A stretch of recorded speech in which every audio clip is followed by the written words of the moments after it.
Hi my friend, in this video we're going to be arranging a dark tech house song inspired by James Hype's song Vibrate.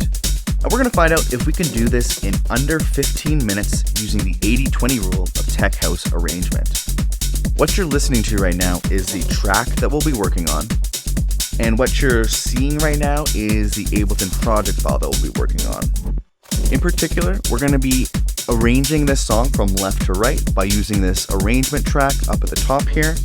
And I'm going to show you how to quickly get to a professional quality level with only 20% of the effort by working with a reference track that you can see right here and using that to kind of guide our decisions as we create macro transitions, which are the larger transitions that happen, as well as the micro transitions, which is the cool little transitions and effects that happen every 8 or 16 bars or so to keep things dynamic and interesting.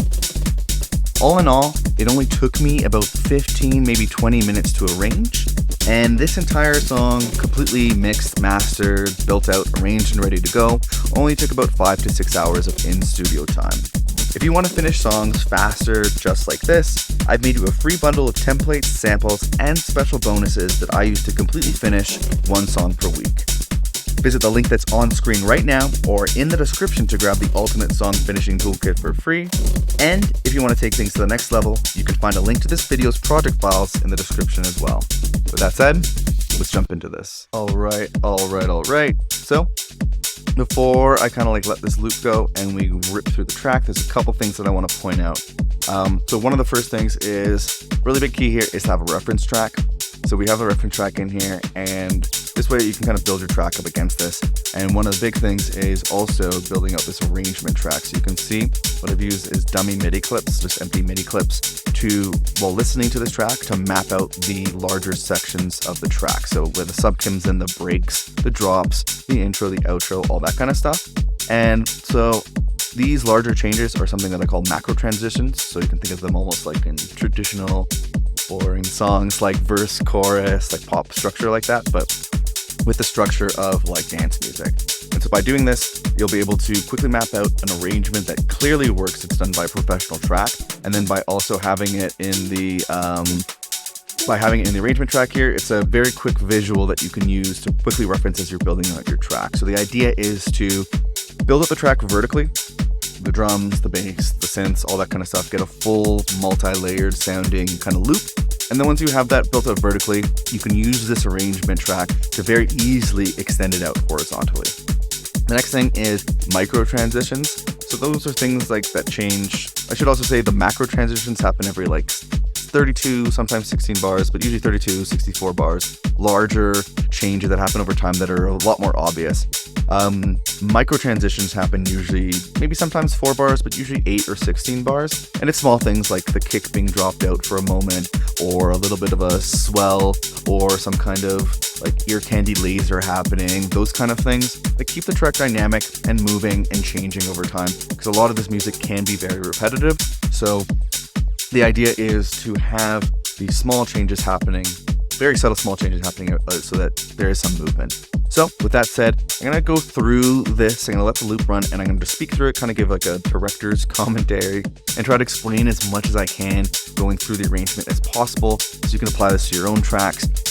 This project file will be available, so if you want to dive into anything a little bit more particular, there will be a link, I believe it's the second link in the description, and you can get access to that. With that said, let's jump into this. So first is 16 bars of the intro, and so this is mostly just for the DJ to be able to mix into it. It's just drums. The first 16 bars, the kick has a bit of lows removed, and then after that, it's a lot more full. We've also introduced that hi-hat, and we have a slowly swelling vocal bit going on here. Not a lot of synths or anything like that happening, but we all have these reverse crashes and reverse swells into a crash just to apply in the next spot, and a little bit of a downlifter. And then at this point, the sub's kicked in. So you can now hear that the sub is playing, and we're slowly adding in a little bit of these little synth kind of stabs. Second half of this bit, so first 16 half, we had like that. And second half, we added in a little bit of a ride, which increases the energy. Bring up the volume on this. That's what that sounds like. Then we have a kind of reverse crash and a swell going into this break. And so at this point, we've removed some of the lows of the kick. to drop down the energy, and we're swelling up the vocal a bunch, and then we're gonna have a little dropout right before.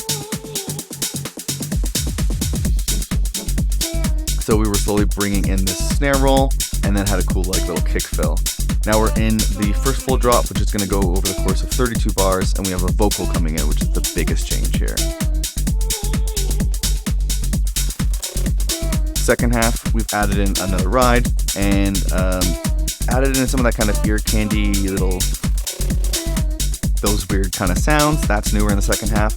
And we're going to have a swell going into this next break. It's a longer break, because this is over the course of 32 bars.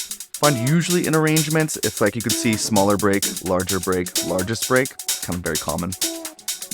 So we've removed the kick completely this time. We're swelling down the vocals, we're going to swell them back up. We've also introduced this pad, which is filling out the sound in the break, which is important to do. And we have these kind of like swelly riser sounds coming in. See, dropped out a bunch of the elements right before. That's a nice little trick. And now we're into the second drop, where this goes over the course of 64 bars. At this point, we've introduced this kind of synth thing that's happening a lot more, filling up the sound. And this kind of like stabby sound as well. The lasers happening every now and again. Weird little dropout that I just thought sounded freaking cool. It just kind of cuts it up there.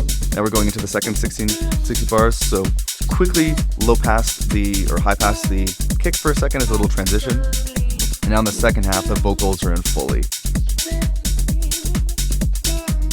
Then this next 16 bars add some synths.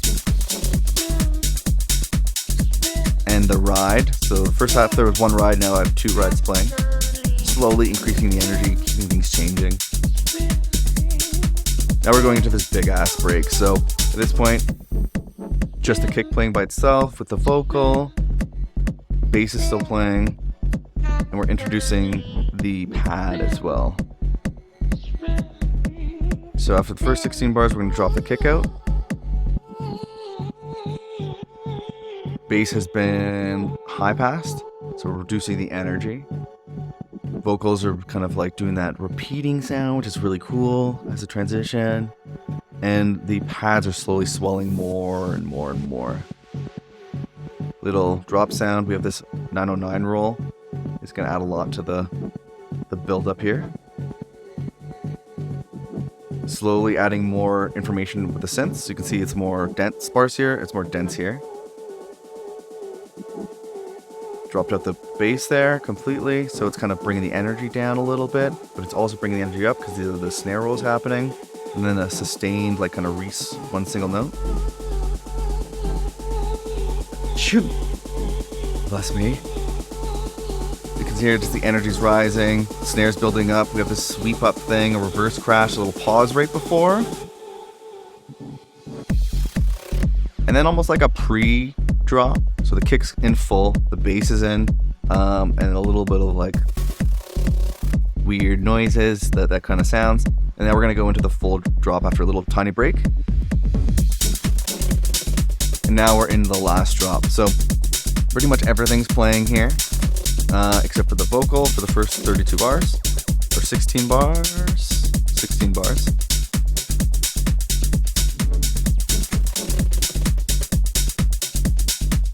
Let's have a look at this weird little dropout here. So let the kind of the synth swell in during that part. Just cool little trick. Now we're in the second half.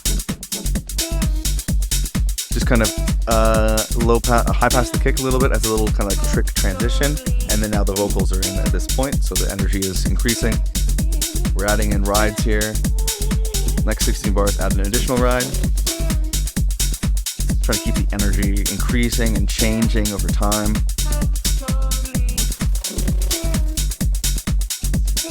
And then we're going to get into the build down. So we're going to start doing the kind of little trick with the vocal. And this is the part where DJs might start building in the next track. So you kind of want to start removing some of the information here and bringing the energy down in the track. So we're slowly going to be removing elements as opposed to what we're doing before. We're just slowly adding more elements, bring things in. So now all the rides are gone, the vocals are pretty much gone completely. Slowly swelling up as a little trick. It's basically just the drums and bass playing. And then we go into 16 bars of the outro, which is usually, it's very kind to just keep this as 16 bars of pretty much just drums, as little melodic information as possible generally, so that the DJ can mix in the next track really easily. So just slowly removing the information. So we got rid of a bunch of like the most main driving hi-hats, and then we're going to remove some of the claps. Just slowly dropping down the energy with a little reverse crash going to the end.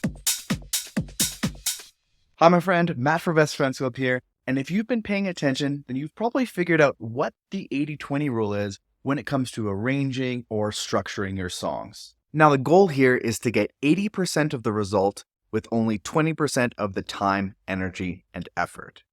And because the first key to the 80-20 rule of arrangement is to use a reference track, we're making sure that we're effortlessly hitting 80% of a track that's been professionally arranged. In particular, we use that reference track to focus on the bigger macro transitions so that we can arrange our songs horizontally very quickly. However, we do need to make sure that we follow the 3-step process by first choosing the reference track and then following it to build out our loop vertically. This way that when we start to build things out horizontally, we have plenty of layers to work with when we're arranging. The second key is to create an arrangement track with empty MIDI clips, so we have a visual guide that we can quickly glance at to make fast and proven song finishing decisions. The third and final key is to quickly and easily make sure your songs stay interesting over time and have a fantastic flow by saving a library of templates, effects, and other sounds that can be used as micro transitions. If you'd like to get a head start by downloading all the racks, templates, and all the files that you've seen me use in the Ableton project file for this video, or if you'd just like to take a closer look at any of the techniques or tracks you saw me work on in this video at your own pace, you can find a link to this video's project files on screen now and at the second link that's in the YouTube description. I'm recreating a different song from the Beatport top charts every single week and making the project files available to anyone who wants them. You'll also get access to a private Discord where you can ask me and the community questions, as well as share tracks for feedback. If you or your music are not quite ready for a shot in the arm like that, I've also made you a completely free bundle of templates, samples, and special bonuses that have helped me figure out how to completely finish one new song each and every single week. And you can grab that free Ultimate Song Finishing Toolkit by visiting the first link that's in the YouTube description here. However, if you just feel like staying on YouTube for now, that's totally fine. Save that link for later and check out this playlist filled with videos just like this one where I arrange and structure songs from the Beatport top charts. Or if you really want to take what you've learned in this video to the next level, then check out this video right here.